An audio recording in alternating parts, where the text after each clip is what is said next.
nitwa Katia Gata Iradukunda nkaba ndongoye ishirahamwe Hyacinth Art House.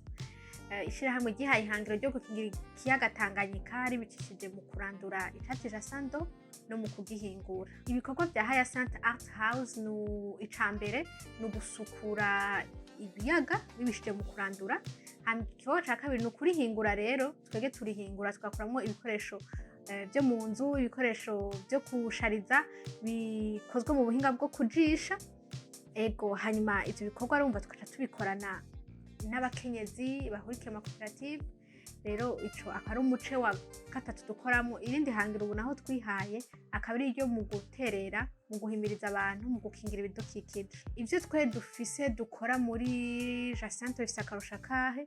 Icambere co igiterwa Hyacinth ni igiterwa kiremurutse iyo hageze kugikoresha mu kujisha.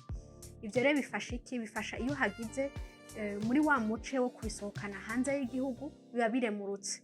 Biremurutse rero bishobora ko ushobora gutwara vyinshi kandi ku giciro ciza. Ikigira kabiri, hari ibikoresho bimwe bimwe twovuga nk'amakapu abenshi usanga bitoroshe kuyahanagura, ariko twebwe ubikoresha ashaka kubihanagura akabikoresha mu buryo butandukanye. Ego ikindi ni ibikoresho biramba, ni ibikoresho kandi bica bizimbuka bivanye nuko uko tubikora ariyo matière première tudaheza ngo tuyigure ngo canke ngo dutware amafaranga menshi. Donc nakarusho kadasanzwe no kumuguzi abaguze ivyo bikoresho. Kuva dutanguye gukora ico gikorwa, kimwe mu bikorwa twishimiye icambere, hariho yuko mu bikorwa byo gusukura ikiyaga turamaze kurandura gushika ku matona 5 kuva dutanguye. Tukaba twatanguye ibikorwa vyacu kuva mu kwezi kwa gatatu 2021. Ikindi gikorwa twishimiye nuko mu bikorwa dukora tubikorana n'abakenyezi. Abakenyezi bafise ubwo buhinga budasanzwe, bafise izo ngabiro zidasanzwe mugabo badashobora kuronka abashobora kugura canke abashobora kubasaba kenshi ivyo bikorwa kubakorera. Rero mu bishinga ntaye bonyene bitangira, mu gishinga ntaye bitangira baravuga bati twege ubu turashobora kusomesha abana bacu vyoroshe, ubu barashobora kuduterera muri bimwe mu ndimo. Ubu kuva dukorana namwe twarashoboye kubaka amazu asakaye agasakazwa n'amabati. Ego ikigira kabiri nuko mu vyo dukora abo dukorana harimo umugwi w'urwaruka dukorana bagera kuri 7. Abo rero dukorana mu gutunganya ibijanye n'ishirahamwe, harimo muri bo abakurikiranye ivyigwa byo gukingira ibidukikije. Mu bikorwa vya Hyacinth Art House turafise natwe intambamyi nk'ubu noshikiriza, hariho nk'ijanye no kuronka ikibanza ciyaguye co kwanikira. Ico kibanza naco kenshi umva usaba udafise gwawe isaba uburyo bwo kugifata, ariko twitegereje ingene leta iriko irashigikira imigambi y'ugwaruka na cane cane bicishije mu mugambi wayo Paege, turizeye yuko izo ntambamyi zose zizova mu nzira tukaronka nk'ivyo bikoresho vyo kwanikira, tugashobora kugira izo nyigisho zikomeye zo gushobora guhingura ibindi. Kimwe muri byo twovuga nko guhingura ibitekezo bibora aribyo twokwita mu emballage biodégradable avuye muri Hyacinth nyene. Ego tugashobora no gukarihiriza ubwenge babakenyezi babahizi dukorana nabo bagashobora gukora ibikorwa vyiza bishobora gushimwa cane ngahanye mu gihugu iwacu. Eka mbere tugashobora no kubishora kugira ngo bishobore kuja mu higanwa n'ibindi bikoresho vy'ibisharizo canke bitangwa n'ibindi bihugu. Nuko natwe nk'ugwaruka tugashobora guha akaryo igihugu cyo kwinjiza amafaranga y'agaciro. Ikindi novuga nuko iyo dutanguye gukora byinshi kandi bishimwa biduha akaryo ko kurondera no gukenera abandi badukorana aribo abandi bakozi. Ivyo navyo byofasha gutanga akazi kugwaruka. Ikindi byo dufasha nuko mu gihe twoshobora kubikora tugashobora gukingira Tanganyika natwe tukayikingira yuko ako karanda ko bandanya kiyongera. Byo dufasha natwe kuva hano tukagenda kuvyigisha mu bindi bihugu nabo bafise iyo ngorane. Aho novuga yuko nk'abantu bamaze kuturondera mu bihugu vya Cameroon, muri Benin, bakatwandikira babonye iyo nkuru bakavuga ati mwe mubigenza gute, mbega mwoza natwe kudufasha. Mukobara akaryo natwe ko kuva hano tukagenda kubasangiza ubwo bumenyi.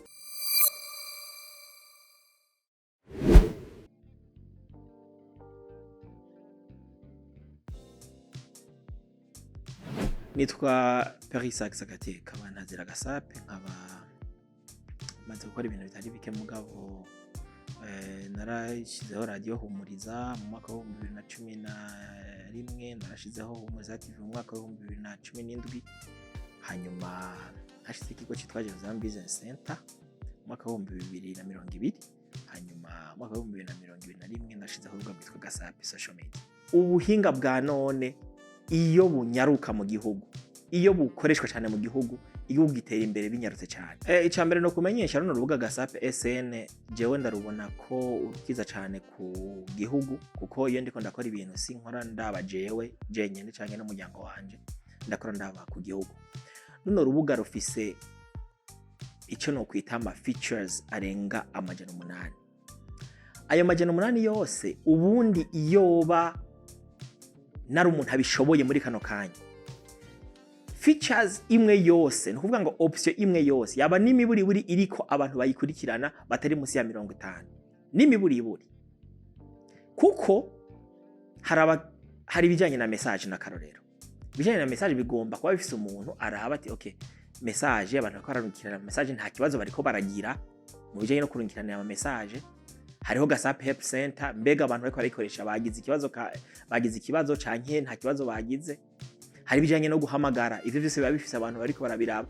Icyo rero ndiko nakubwira no rubuga ejo canke ingiya yejo mbona ruhaye akazi abantu benshi cyane cyane ashaka guharura kwigitigiri kugira ngo ubwo rubuga rushobore kuba ruriko ruratunganiriza neza abarukoresha. Kuko runo rubuga si urubuga rwanje, ni urubuga rw'abarukoresha, ni urubuga rw'abayitirizateur. Uti none ruzozana umusaruro uwuhe ku gihugu? Usibye yuko ruzoba rwatanze akazi kandi kenshi kuri benshi cyane kugwaruka. Iyo abantu bariko bararukoresha hariho systeme de monétisation kugira ngo kuko ivyo turiko turakora ducisha mu kirere turashobora kubivyaza umusaruro kuko hari abantu uko ufite abantu benshi bagukurikira niko uronka n'abapartenere benshi kandi mpuzamakungu. Kuko uno munsi runo rubuga rumaze kurengera kuba national kuko uno munsi rukoreshwa n'abantu benshi cyane bari hanze y'igihugu.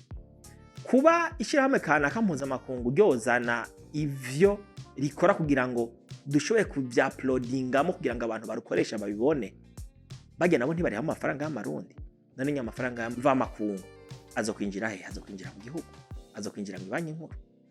Igihe rero abantu bazo bamaze kugwijukira cyane, igihe zo bamaze kugira stability neza ku buryo ruba rumeze neza cyane, tushaka turahangana n'ibindi bibazo bitandukanye tunaturiya mugabo ni bisanzwe turi muri phase beta mugabo tuko turaraba no munsi ku mwaka umwe gusa rumaze uworuha imyaka 5 imbere ruzo rubuga ruteye ubwoba cyane kuko ruriko ruhurirwa cyane n'abanyamahanga n'abarundi. Ukuvuga abantu bari ku isi yose bumva urukiza muri Gasape SN.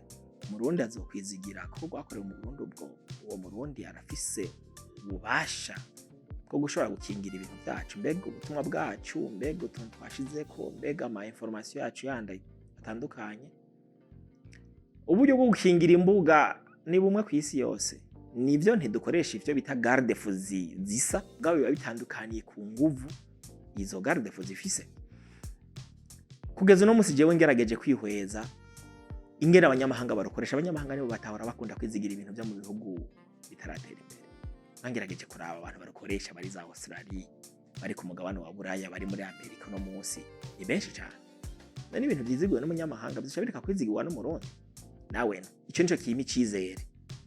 Abarundi nabo birakunda kutugora kenshi kwizigira ikintu cy'umurundi mwene wanyu aguma bono mengo yaye none wawo ndi nabona bya so umwenzi wahajyara ikindi ivyo bya umwenzi babanze bavyibagire bareke kumbona nk'umwe bazi mugabo babone ubuhinga n'ibikogwa. Ndabamenyesha yuko ibintu birisekirize kandi bimeze neza cyane ivyo twara bikoze hama mugabo hari ibiguma bikenerwa n'ubundi. Turi kumwe na dufashwe mu mugongo na leta nta kintu na kimwe gishora kwanga. Nico gituma twama dusaba yuko leta idufata mu mugongo mu bisata bigiye bitandukanye. Nimba ari ikintu dukeneye gikeneye uburyo tukaburonka byoroshe kandi turamaze kubona bariko barabikora, baramaze kubikora bitandukanye. Bariko baradufasha, za pages ziko ziradufasha kugira ngo ntagire ikintu na kimwe kibura kugira ngo urubuga rube urubuga rwiza cyane rubandanye ruba rwiza gusumba uko runo munsi.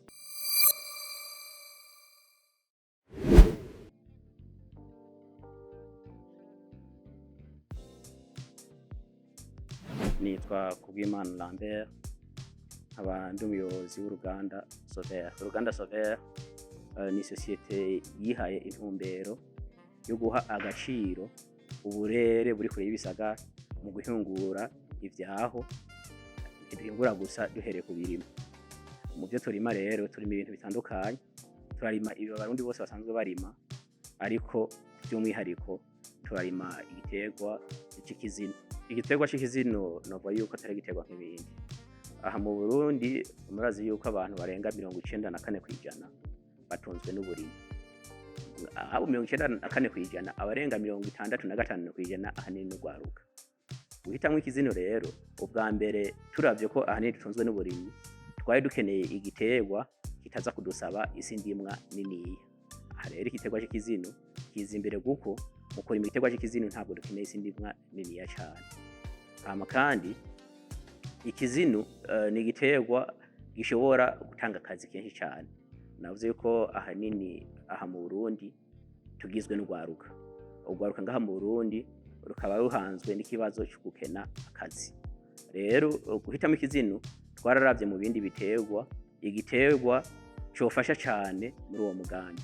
Aha no babwira nk'akarero koroshe, twebwe ubu dukora aha mu ruganda, abakozi bakora mu ruganda no mu mirima y'iwacu n'abakozi barenga 110. Murumva yuko twashoboye gusahiriza leta kugira atari ruto. Mugari ko turetse abo 110, hari abakozi bandi dukorana nabo boba barenga 5,000. Abo bakozi 5,000 ahanini bahurikiye mu mashira hamwe n'abandi bigenga ku gatwe kabo. Murumva yuko igiterwa c'ikizino cyashoboye gutanga akazi ku rugero ruhagije cyane mu bene gihugu. Twese gutanga akazi, igiterwa c'ikizino ni igiterwa gifise akamaro kenshi ku magara y'abantu. Kirashobora kudufasha kurinda ingwara zishingiye ku gufungura nabi, zirashobora kudufasha kurinda ingwara y'umutima, kirashobora kudufasha gukinga ingwara za kanseri. Kugira ngo rero kidufashe kurinda izo ngwara zose, novuga yuko ahanini ari ukubera ibirimwo umwico kizino. Ikizino kigizwe n'amavitamine menshi cyane, umuntu atododagura ngaha anye ngo ayamare. Duhereza amagara y'abantu, ikizino kirashobora kudufasha kuduza amikoro y'abene gihugu. Abakirimye ngaha mu Burundi batuzi neza yuko batashobora kubura isoko, kuko twebwe ubwacu turafasha kurondera isoko. Ikizino kandi kirashobora kudufasha kuzana amahera y'agaciro. Twebwe mu kurima ikizino ahanini ihangiriro kwari uko gishobora kuja ku rugero rw'ibindi biterwa njabukamazi, aho novuga nk'ikawa n'icayi. Turabona neza ko ikizino gishobora kudufasha kuza kuzana amahera y'agaciro hanze. Uretse ivyo, ikizino kiradufasha kandi gukinga amahera y'agaciro yoje gusoma hanze. Akaro gato bino babwira, dufatiye nko muri umwaka wa 2020, leta ifatanye n'amashirahamwe mpuzamakungu nka PAM bariyumviriye yuko boshobora kugaburira abanyeshuri ibizino bajya shuri muri kantine, bagaburirwa n'amakantine scolaire mu mashuri mato mato.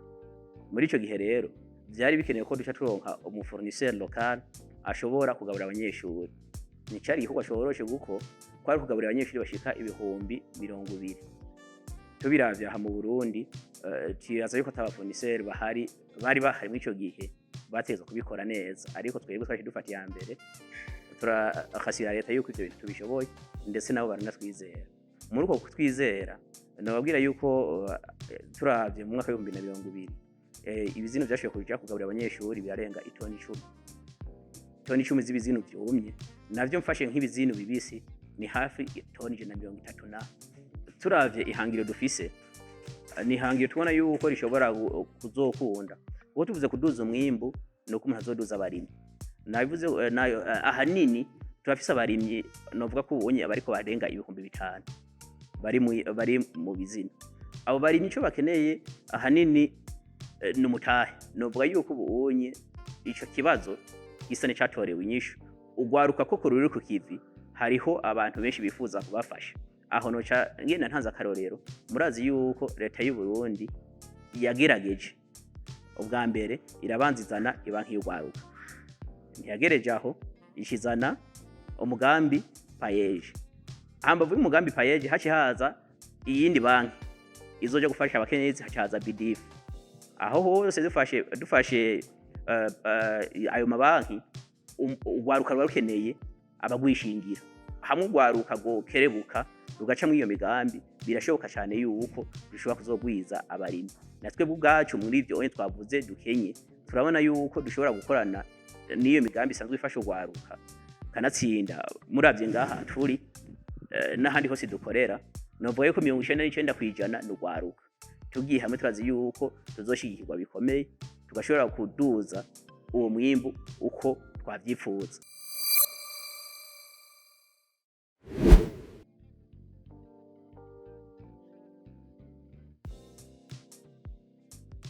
Amazina yanje ni Ngaruko Kelly, nkaba ndi umwigeme w'umurundikazi w'imyaka 24, nkaba nkora amaparfum nk'aya mubona ngaha amazi novuga muta neza, nkaba ndayakora mu ishirahamwe nashinze yitwa Kishel House. Ni novuga ishirahamwe y'amacosmetique, ntitugiye gukora gusa amaparfum, ariko mu bintu tumaze gushira ahabona harimwo amaparfum y'ubwoko butandukanye. Tanga intumbero y'amaparfum nafashe cyane cyane inspiration y'abandi bantu dusanga muri Afrika. Nk'ifise ngaha anye inspiration yayo ni Mwezi, ari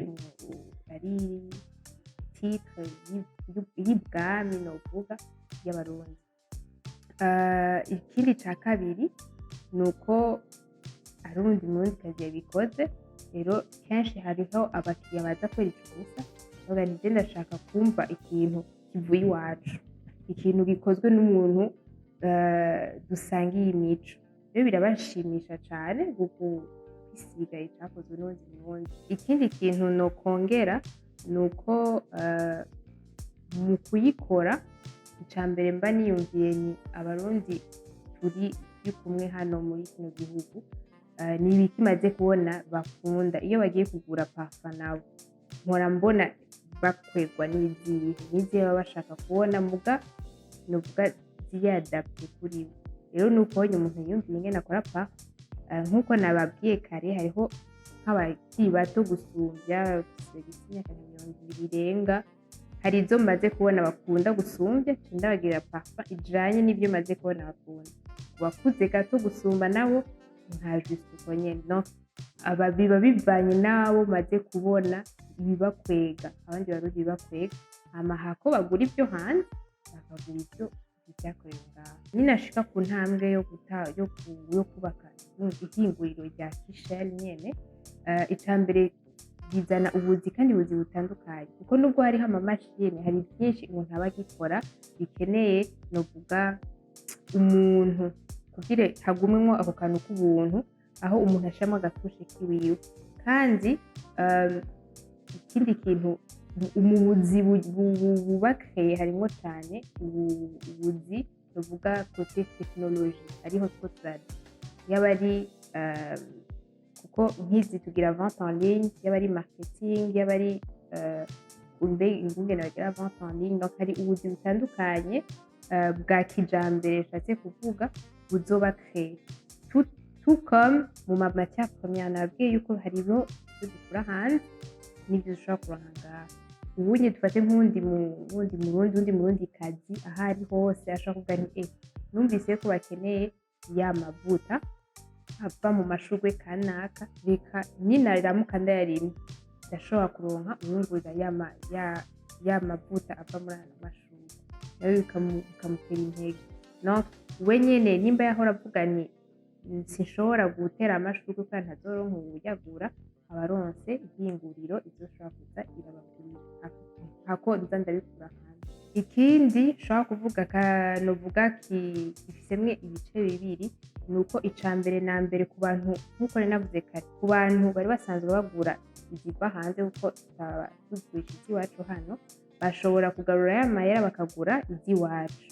Hanyuma ku wundi ari hanze, we ni novuga produit yoroshe cyane ku exporta, atashobora kugura natwe ibikorwa mu Burundi, hako natwe tuguma tukonsoma gusa iby'abandi, nabo bige gukonsoma iby'iwacu. Donc hagati hatangwa kugaruka y'amadevize afasha kuduza ekonomi yacu. rero nka produit nk'iyi ishobora gushika hanze y'igihugu ni ikindi basubira kuvuga nti turazi mu Burundi harakorerwa kirya na kiriya, bituma abanyamahanga batanga kubaza nti mbe bwa Burundi mbe ni kuki tutarashika, mbe twoshobora gushika tukavyibonera. Donc ni nk'iyindi mwaya yo kwatira ya attention ya tourisme kugira bamenye yuko mu Burundi habaye ibintu byinshi kandi byiza. Ikindi gituma nizera neza cane yuko intambamyi tuzozirengana nuko n'iza mbere tumaze kuzirengana. Ndabahaye akarorero dufashije na PAEG, ari umugambi washizweho na nyiricubahiro umukuru w'igihugu, bakaba baradushigikiye baradufata mu mugongo baduha inyigisho, bakaba baranadutwemereye ingurane kugira dushobore kubandanya twagura umugambi. Rero nimba ico ca mbere twarakirenganye, ibi bindi byose ndizeye neza cane yuko tuzobirengana kuko nta na kimwe nibaza gishobora kutubuza gutera imbere no guteza imbere igihugu.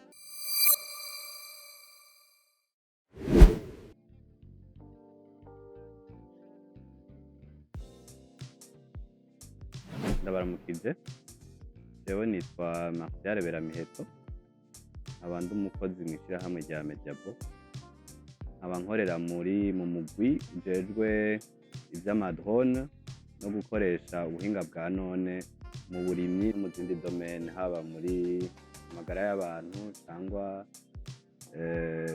umutekano, mu gukoresha ubuhinga bwa none kugira ibikorwa dusanzwe dukora iminsi yose tubikore mu buhinga bwa none. Umugwi wacu ahanini washinzwe kugira dukemure ikibazo kiri mu burimyi hano mu Burundi. Uburundi ni buto ariko bufise abantu benshi, abantu babeshejweho n'uburimyi n'ubworozi ahanini. Baravyihweje rero bararaba bati none hakenewe iki kugira uburimyi bwacu abarimyi buno munsi bimbure ku rugezo rushimishije. Uyu mugwi rero washinzwe n'abaturongoye mw'ishirahamwe, turiga ukungene ubwo burimyi hano mu Burundi bwotera imbere, umurimyi akaronka umwimbu ushimishije. Twebwe dukoresha amadrone mu gufata amasanamu y'indimo ahantu umuntu atunganya kurima canke yiyumvira kurima. Ayo masanamu tuyafashe tukayiga neza, tukayakora neza ku buryo dushobora kwerekana yuko iyo si koko umuntu ashobora kuyirimako, kuko hari amasi menshi hano mu Burundi ushobora gusanga isi itarimwa. Ayo masanamu rero afashwe n'ayo madrone arashobora kudufasha kumenya aho umuntu akwiye kurima n'aho umuntu adakwiye kurima. Imaze gufata amasanamu irashobora kukwereka ati kano karere kariko karaterwa n'udukoko canke kano karere biriko biruma. Imbere yuko umuntu abibonesha amaso, kuri ayo masanamu urashobora kubona ihinduka ry'ivyo biterwa. Ivyo bikaca bigufasha kumenya nk'umurimyi, ukamenya ico ukwiye gukora ku murima wawe. Ubuhinga dusanzwe dukoresha twita internet des objets, ni ubuhinga budufasha gukoresha utuapareye canke udukoresho dushira mu kuzimu ahantu umuntu yarimye, tukatubwira ivyunyunyu biri mw'isi. Ni ukuvuga ku murima usanzwe hari aho tuba dukeneye azote, hari aho tuba dukeneye calcium. Utwo dukoresho dushira mu murima turatubwira ivyo dukeneye, cangwa nimba hasanzwemwo amazi canke iyo si ikeneye amazi. Hama rero uwo mugambi ahanini urafasha abarimyi ariko ugafasha mu kwiyungunganya kw'abanyagihugu. Mpereye ku vyerekeye amadrone, hano turigisha guteranya amadrone uhereye hasi, ukasambura amapiyesi, kumenya amapiyesi ukeneye bivanye na drone ukeneye, ukayiteranya ku giciro gito. Aho wogiye kuyitumako hanze yohava kuzimba gusumba, ariko hano turigisha kuziteranya. Ivyo bikazofasha umunyagihugu uwo ari we wese ayumvise ari interese mu kuronka icuma ciwe no mu kumenya kugitwara, kuko hano mu Burundi ni ibintu bikiri bishasha. twiyumviriye yuko biciye muri ubwo buryo byofasha abanyagihugu batari bake mu kwiyungunganya. Hama kandi no kuri ivyo vya internet des objets turashobora gukora agakoresho gashobora kugurwa n'umujene uwo ari we wese. Mu gihe tuzi yuko abajene benshi hano mu Burundi bifuza akazi ariko batako bafise, ako gakoresha gafise arashobora kugatemberana mu murima agatora ivyo, akerekana ivyo biharuro, ivyunyunyu, ibiki, ayo madone aronse kwako gakoresho kayatugurisha, kayamugurira canke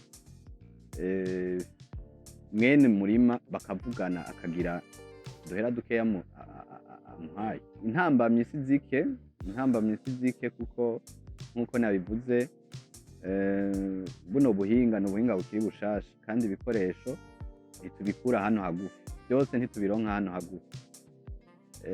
Urumva hariho ingorane dushobora gukemura mu mwanya muto n'izindi twizera yuko tuzokemura buke buke, ariko nta nkeka turugwaruka rushoboye rw'inguvu kandi rwiyumvira, kandi turizeye 100% yuko dufashwe ku mugongo, dukomejwe gufatwa mu mugongo nk'uko turi uno munsi, tuzoshika kwihangiro twiyemeye.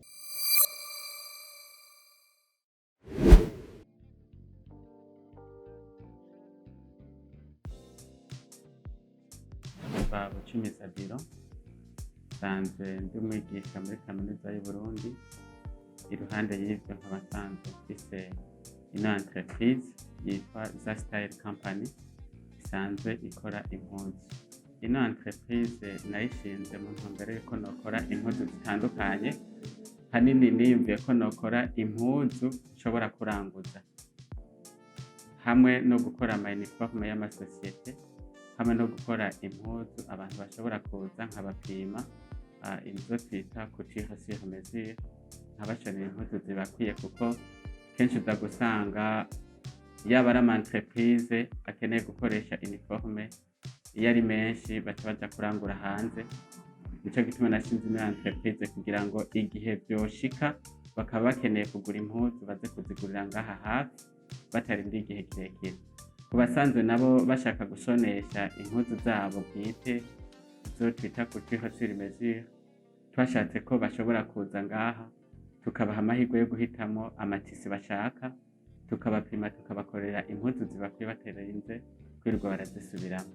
Iyi entreprise yacu twifuza gukora impuzu z'ubwoko bwose, ariko kubera ko tukiri mu ntango twabaye turahera ku mashati, mu nyuma tuzokurikiza ko n'izindi mpuzu ari amapantaro, ari amakositime, ari amakanzu, mugabo mu ntango twabaye turibanda cyane ku mashati. Ubu aya mashati tuyakora mu bitambara tuguze ngaha mu gisagara cya Bujumbura, ariko tukifuza ko bishobotse twakoresha amatisi twiranguriye y'ubwoko butandukanye anazimbutse. Amashati nkora arafise akabirya ugereranije n'ayandi mashati. Dufatiye kuri taye canke ku kuntu iza gukwira umuntu, iyo ugiye mu isoko ukagura ishati ngo ni small size, uza gusanga iyo shati kugira igukwire neza biba ngombwa kugira ante uza kuyigabanisha.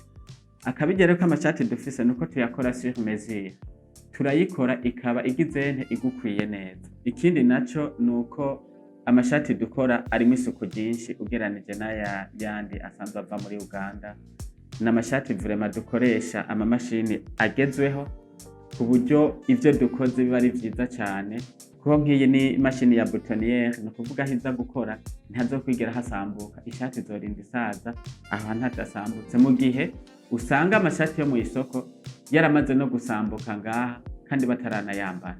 Hanyuma ikindi naco novuga akabirya kuri zino shati nuko tuzoba dufise igitabo nkuko mukibona n'amatisi akwiye, ku buryo umukiriya aje azoshobora kwitorera tisi ashaka, tukamukorera style ashaka, kandi tukamukorera iyimukwiye. Ubunye urugero dufise tumaze gushikako nuko tumaze kumenyekana, hariho abakiriya bamaze kutwizera, barakunda kuduha ibikorwa tukabibakorera nk'uko mubona izi shati nk'izi ni iz'abakiriya, ni ukuvuga ngo turiko turandikisha izina buke buke, ariko aho twifuza gushika ntiturahashika bivanye n'uko iyo abakiriya baje ari benshi barabura amatisi y'ubwoko butandukanye, bica bisaba ko twotera imbere tukaronka umutahe ukwiye, hanyuma uwo mutahe tumaze kuwuronka tukagura amatisi y'ubwoko butandukanye kugira ngo umuntu aje yidoraguze muri tisi ashaka.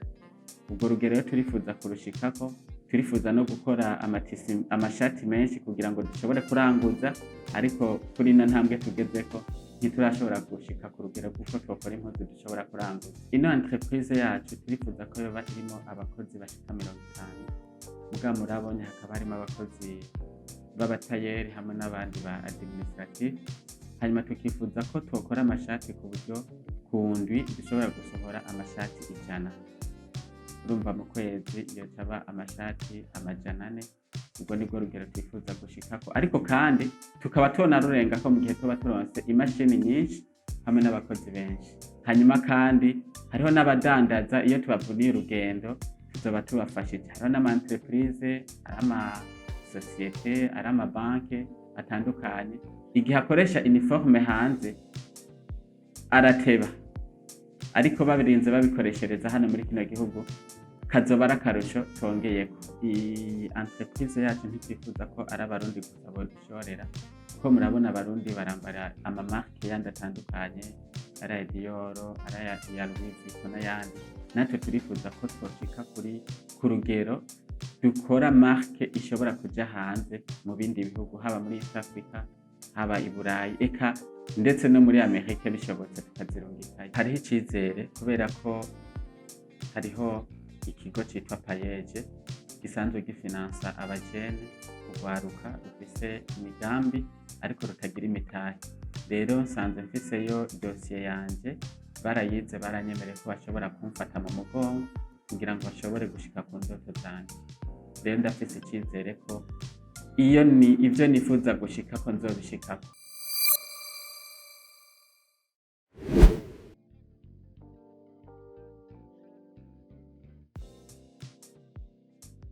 Je nitwa Vumvore Eric, nkaba nimbaha ku mutumba wa Rutegama, twororeye ni ku Gacimbiri Kaboge, ntara ya Gitega, komine Gitega. Kuvuga urukwavu mu mwaka ruvyara 6, kandi ruvyara 5-6 kugeza ku 10. Umva rero muri ico gihe nico gitungwa duca tubona yuko gica cunguka cane, kandi kikunguka mu mikoro make y'umuntu, cana kosomye ibintu bike. Twahereye mu byo korora, twahereye mu byo gukora akazi k'ikiyede, hama tukarondera amahera, turose amahera tukagura inkoko tukayishiraho, tukagura urukwavu tugashira ngaho. Ama rero niho twagiye turaduga gushika ngaho, ari naco gituma twaciye tuvuga duti gato karakura. Impinduka ubworozi bushobora kuzana, icambere coco si ibintu dushobora gukora twenyene. Aha turafise abakozi ngaha bakora ngaha nyene ku nka, bakurikirana ivy'inka bashika ku ndwi. Hama tukaba dufise n'abandi ba mama batema ubwatsi, tukabari ku muganda umuganda umwe tuwugura 1000. Ano kuvuga ku munsi dukoresha imiganda 6. Umva no kuvuga ni burya bwatsi mwabonye hajya mu rugo baraza bagatema bagashira hajya, hama bakaduharurira tukabari. Yaho naho uvuze ati ubworozi bwanyu bwa bwinziza amahera angahe? Amahera bwinziza suko bwayo ko bara amahera y'umurenge, mugana amahera dushobora kwitungamo.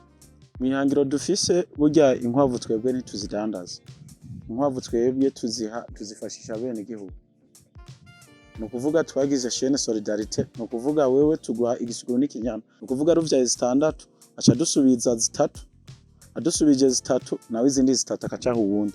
Baza barahana gutyo nyene. Tumaze gutanga inkwavu mu 260 ngahi iwacu aha ku mutumba, bene n'abatari ngaha ku mutumba hari abamaze kuzitora. Umva rero no kuvuga muri ico gihe ubworozi bw'iwacu hari abandi buriko burafasha, butuma bikenura bakaronka amasi, bakaronka n'akanyama n'amafaranga. Ubu inkwavu badutegeka yuko kumuhana umuntu wese ategerezwa gutunga inkwavu 5. Ukuvuga ntibovuga yuko tuzitunga ata soko ihari, isoko rirahari.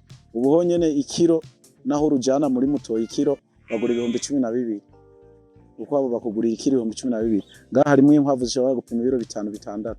Umva yuko abara amahera menshi. Urukwavu apare y'inyama hajya turatega amaganga. ruratanga amase ajya amaganga yago nayo arimwo umuti kuri ibi ku birimwa ku bintu vy'ibirimwa. Twe nk'ubu niyo dupompesha ibigori arapompa akica udukoko akongera akabayira ajya amase nayo tukongera tukayatabiza.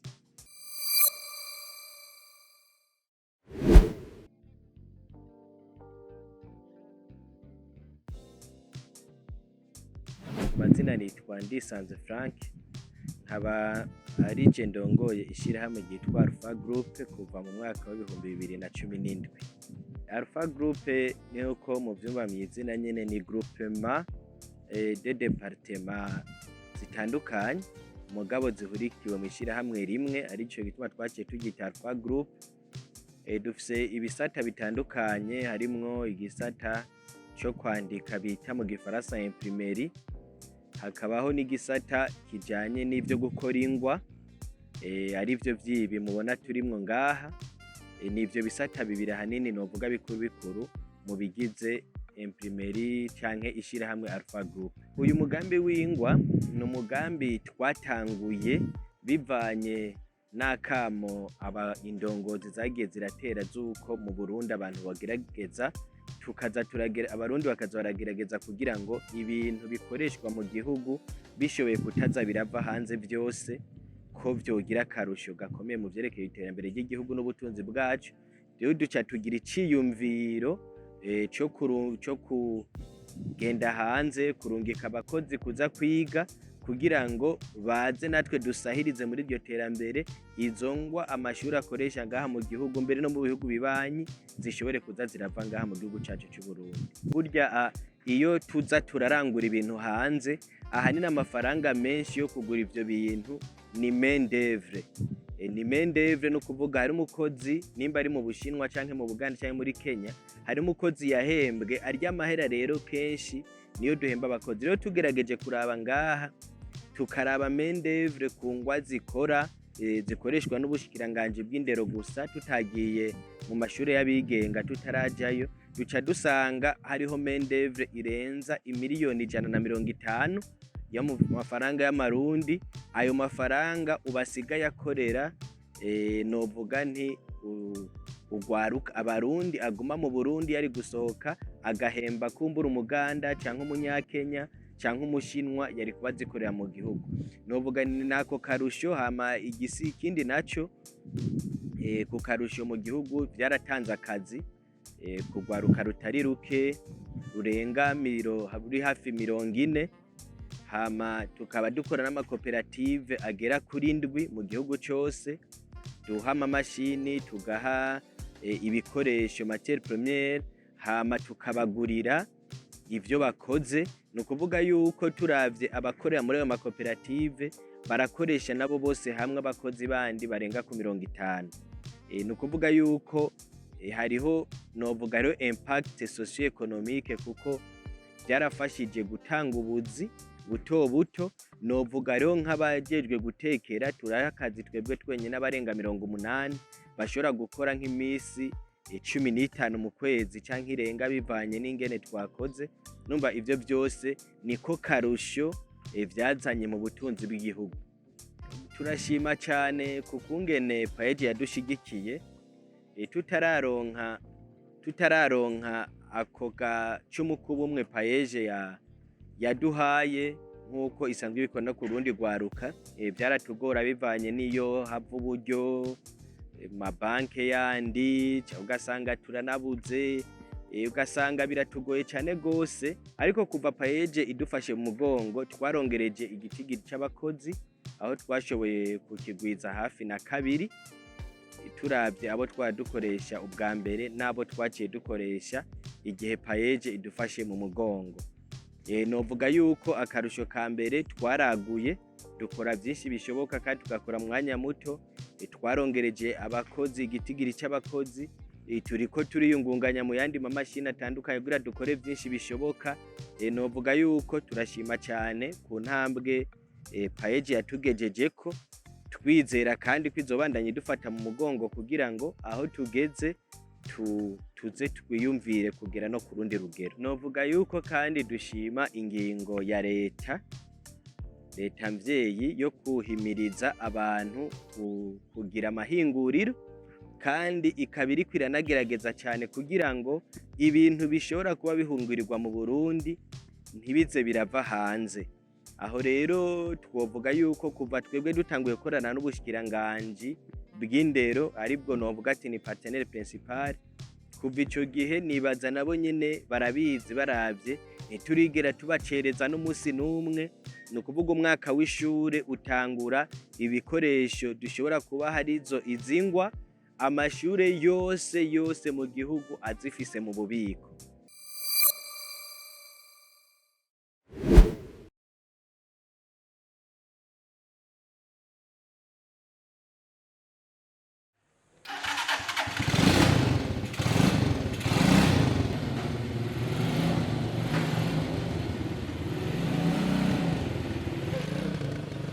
Amazina nitwa Yves Mpawenayo, nkaba nsanzwe ndi umufundi nizeye ibintu vya electromechanique. Hanyuma societe bita Mytech. Muri Mytech dukora ibintu byinshi. Turi muri domaine ya sécurité électronique, ni kuvuga turakora ibintu vya fourniture na installation y'amakamera de surveillance. Turakora ibintu vy'amacontrôle d'accès by'imiryango avec les empreintes digitales. Tugakoresha amakarte, tugakoresha meme amavisage y'abantu kugira ngo ushobore kugurura umuryango runaka. Dufise ibintu bijanye na sécurité dukora muri Mytech. Hanyuma iyi projet ni projet ya Mytech yo gukora ingendeshwa zigendeshwa muyaga nkuba. Ubwa mbere tuciyumvira iyi projet twifuza yuko twofasha abantu bagendana ubumuga. Ubwa mbere tukabona yuko hariho ikibazo c'abantu bafise inguvu, bakomeye amaboko, umutwe ukora neza, biyumvira neza, mugabo akaca bagira ikibazo c'amaguru.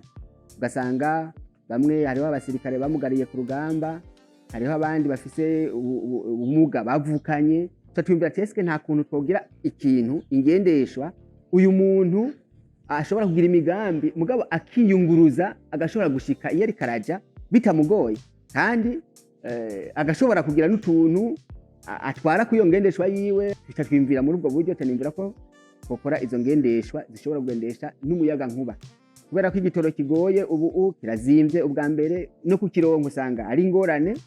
Twumvira ko twokoresha ikintu kidaza gusaba igitoro. Uko niko uwo mugambi wavutse, turawiyumvira. Hanyuma tangura kurondera ibikoresho bike bike kuzanye n'uburyo buke dufise, gutangura gukora izo ngendeshwa. Uyu mugambi hamwe woronka uburyo tugashobora gukora ivyo twifuza gukora.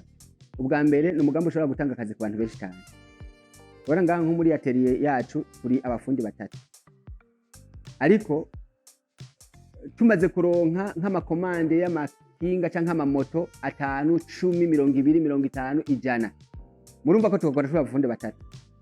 Hategezwa ko habaho ishene y'abakozi, umwe akaba ariko arakora pièce iyi, uwundi pièce ijya, uwundi pièce ija, kugira ngo tuze kugira assemblage y'ama pièce yose. Hanyuma twifuza yuko ivyo bikoresho, izo ngendesho z'umuyaga nkuba zimaze kugwira, ni kuvuga tusha dushiraho ama station de charge, aho abantu baza barasharja izo ngendeshwa zabo, nka kujya bagenda kuri station kugura igitoro. Kwa ayo ma station naho hazoba hakora abakozi, kuko azoba ari mu bibanza bitandukanye, mu gisagara, ruguru, ahantu hose hazoba hari izo ngendesho. Aho naho hazoba hari abakozi bahakora, kuko tuzoba dufise ama batterie tuzoba dukoresha. Uzoza ushiraho batterie yawe, baguhindi batterie ucubandanya ugenda. Donc n'umwanya wo kurindira ngo uriko urasharja, kujya abantu barindira ku gitoro kugira ngo baze baronke igitoro iminsi 2, iminsi 3, ugasanga ivyo vyoba bihagaze, umwanya ugakoreshwa neza, hanyuma ugashika iyo uja igihe. Twebwe icizere turagifise ko dushobora gushika kuri ivyo vyifuzo n'iyo migambi yacu, kubera ko ubwa mbere ikiba gikenewe n'ishaka. Ikiba gikenewe ubwa mbere ni migambi, kubona ico ukeneye ni giki. Twebwe turamaze kubona uyu mugambi ni umugambi mwiza ushobora gushikana twebwe abawukora n'abarundi ku yindi ntambwe, mbere n'igihugu cacu. Icizere dufise nuko leta mu migambi yayo yagize umugambi wo gushobora gufasha abene gihugu bakiri bato bafise n'imigambi ifadika y'iterambere. Ibicishije muri payeje twarumvise kandi twaranabonye, turamaze no kubona abo bamaze gufashwa n'iki kigega leta yashizeho kugira ngo gifashe imigambi nk'iyi. Twebwe rero turafise icizere ko biciye nko mu mugambi, uwo mugambi wa payeje ushobora kuronka uburyo, hanyuma uyu mugambi wacu ukaja imbere, tugashobora guproduza ibintu vyinshi, mbere tugashobora no hanze.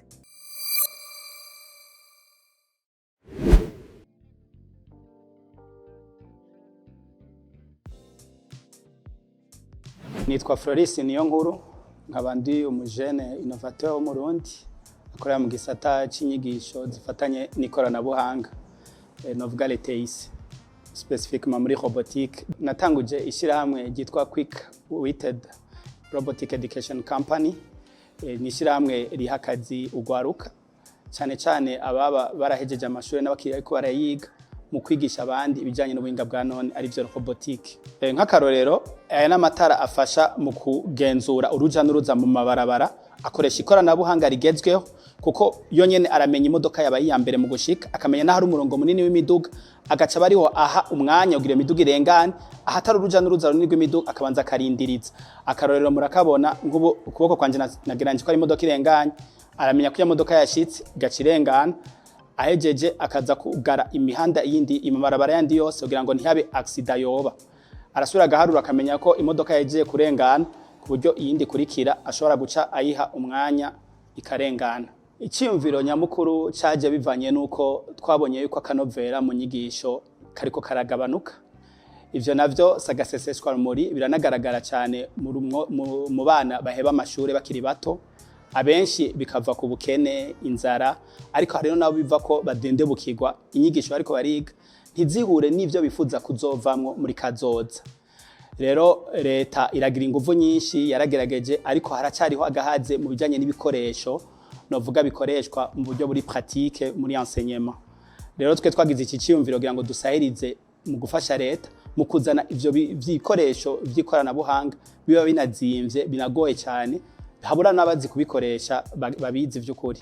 Icyumviro nyamukuru naho cavuye. Rero robotique kw'isi nzima hoho abageze kure, ibihugu biteye imbere barayishize mu mashure yo mwibanze, novuga nka Japon, Chine, Etats-Unis n'ibindi bihugu bitari bike, and bayitangure mu mashure yibanze ku buryo muri primaire, muri maternelle abana batangura gukora ku majouet, bakaja badevelopa kwiyumvira. Rero twege hano iwacu biradufasha cyane uko bifasha ko abana bahuza ivyigwa biri théorique bakabishira muri pratique, bimwe bigishwa muri teori bakabona biriko birakora mu buryo buri pratique, ari nabo bavyikoreye. Ivyo biratuma abana baca babihurumbira kwiga, bakanahurumbira kuzovamwo abashakashatsi muri kazoza. Kugera ubu turiko turavyigisha duciye mu buryo novuga bubiri. Uburyo bwa mbere turigisha abana bakiri bato baza mu bigo twashinze, hano bwariye ikigo kiri Bujumbura muri Kabondo, barahashika bagashobora kwiga. Ubundi buryo bwa kabiri tugirana amasezerano n'amashuri, aho novuga nti hari amashure tumaze gukorana, hari ishure ry'Ibururi twabishikanye na ruguru hagati, turivyigisha amashure y'Ibururi kure, tumaze kuvyigisha amashure ngaho Bujumbura atandukanye, aho duciye mu mashure tuvyigirishije mu mashure abana bakabimenya.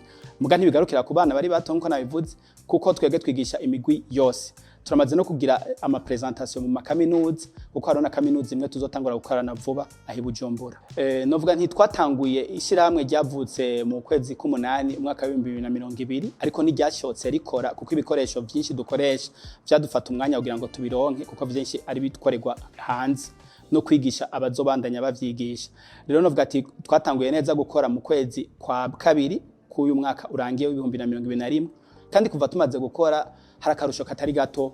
Hari amashure twakoranye navuze nk'amashure y'Ibururi, ku buryo hashoboye kuba abarongoye inyigisho Ibururi barabigendeye umunsi duheza, barabishima, baranafasha, baranasaba ko byo kwigishwa mu Ibururi bwose. Muri uwo mwanya muce mwumva yuko n'abavyigisha bongerejwe, uko amashure amaze kuboneka i Bujumbura dukorana nayo, harabonetse akarusho. Twaratanze akazi mu bakiri bato, aba jeunes surtout bafise akazi bakora à temps plein, bagahabwa akazi n'iryo shirahamwe. Vuba kandi arandi mashuri amaze kuduha amasezerano, naho tuzosubira duha akazi kandi abandi ba jeune batararonka akazi. Igitigiri novuga ntitwahereye dukorana turi bane mu ntango, ariko mu nyuma twaraduze turashika kuri 7.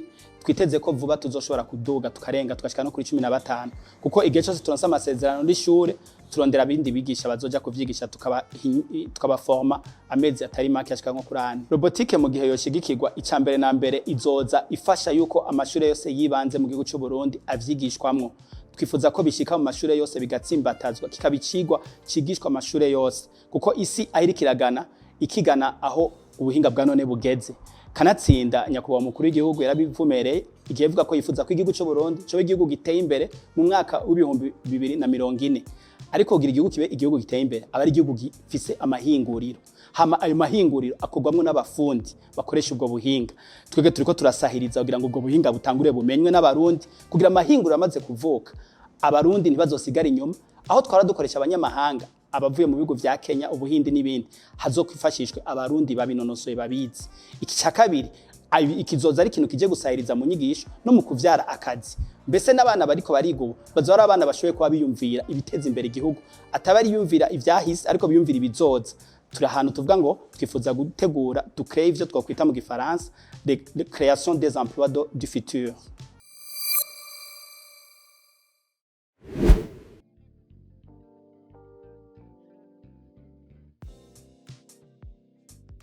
Nitwa Gateka Ines nkaba nserukira imbere y'amategeko Runyuzi Fashion Rufa muri Rufa Runyuzi Fashion nkuko muvyumva murumva mu ijambo urunyuzi mu runyuzi dukoramwo cyane impuzu n'ibindi bintu byose dushobora kuronka mu runyuzi nk'amahereni ibitako ibirato amasakoshi mugabo hanini dukora impuzu ibintu dukora birafise akarusho novuga ko birafise akabiri ubibonye urabona yuko ari ibintu bishasha bitamenyerewe kubera umurundi umubwiye ikintu gikozwe mu runyuzi tumenyereye yuko mu runyuzi turonka ibitambara byo muri salon twebwe rero novuga ko twaragiye hejuru gato turatanga ibintu mu nyuzi abantu batiteze kuko nk'ubu ndashobora gukora ikanzu ndashobora gukora ikabutura ijipo impuzu nyene umuntu ashobora kwambara ikindi naco novuga ko twebwe dufise mu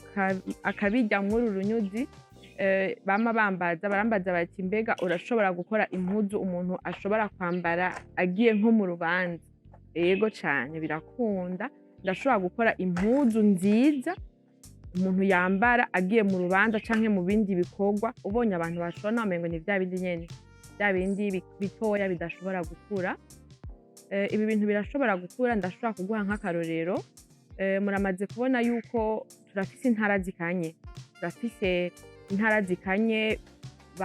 abana bisaba yuko ku mashuri bambara ama uniforme harimo umupira w'imbeho muga kubera ngaha mu gihugu iwacu tudafise ahantu ushobora gukura imipira igihumbi icarimwe usanga twikora ku bihugu bibanyi Uganda Tanzania canke Kenya ugasanga nk'ishure riraranguye imipira ishika nk'igihumbi canke ibihumbi 2 bazokwambika abana Runyuzi Fashion rero ibaye entreprise nini industrie nini ivyo bintu byose tugenda kurondera hanze ntituba tugiye ntidusubira kuja kubihiga tatubisanga ngaho hama mu migambi Runyuzi Fashion ifise muri projet yihuta dufise turipfuza kandi cyane kuronsa izi mpuzu zacu abene Burundi byoroshe nabivuze ko dufite intara zikanye hariho abana benshi bavuka bafite amagara meza bakabavyara bafite amagara meza mugabo bamaze gushika hanze ugasanga bishwe n'umusonga canke imbeho izo ngorane zose turashobora kuzikuraho n'izi mpuzu zacu ibi bintu mubona sinshobora kubikora jenyene binsaba yuko ndabikorana n'abandi bantu kandi uko tuba benshi uko turonka abakozi benshi niko turonka umwimbu mwinshi kandi umukozi aberwa n'impembo kwa tuba twakoze biroroha ngene umuntu ashobora kubahemba ngene umuntu ashobora novuga ngo kubaha agaciro kabuze vyakuze rero cane yaba ya entreprise nini unasanga wanashaka utari kuraha akazi abarundi gusa n'abanyamahanga urashobora kubaha akazi nk'uko mubibona turakoresha amaboko kandi turakoresha n'imashini tugitangura twakoresha amaboko gusa mugabo twasanze bidakunda kuko ikintu umuntu ashobora gukora indwi zibiri n'amaboko arashobora kugikora iminsi 2 n'imashini ico gituma rero turiko turagerageza kwinjizamwo amamashini kugira asahirize amaboko turonka umwimbo mwinshi byumvikana rero yuko izo mashini zica zikoreshwa n'abantu abo bantu rero barahemba. Ndafise icizere gose yuko nshobora gushika ku yindi ntambwe. Uyu munsi turiko turavugana maze imyaka 2 irenga gato ntanguye. Uyu munsi rero tuvugana ndafise abandi bantu dukorana duhakwa gushika 10 kandi nkitangura twakoresha amaboko. Mugabo mu mwaka wa 2021 mu kwa kabiri narashoboye kuronka imashini imwe. Urumva kuva mu kwa kabiri gushika mu 12 urumva amezi yo nyene yahaciye narashoboye gutunganya défilé de mode ndambika abamanike 10 impuzu zikwiye. Vyumvikana ko rero nyamba muri uwo mwanya narashoboye gukora ibintu bingana gutyo n'imashini imwe nshigikiwe vy'ukuri nkaronka ibikoresho nshigikiwe nkaronka ivyo nkeneye ndashobora gushika ku rundi rwego. Noneho ntidukekeranya haraje umugambi w'umukuru w'igihugu ndavuga paeje bariko barashigikira ku rwego ruboneka cane ibikorwa by'abajene bariko barashigikira cane ibikorwa dukora baradufata mu mugongo nta nkeka mfise shigikiwe na leta y'u Burundi na paeje nyene umuntu arashobora gushika kure.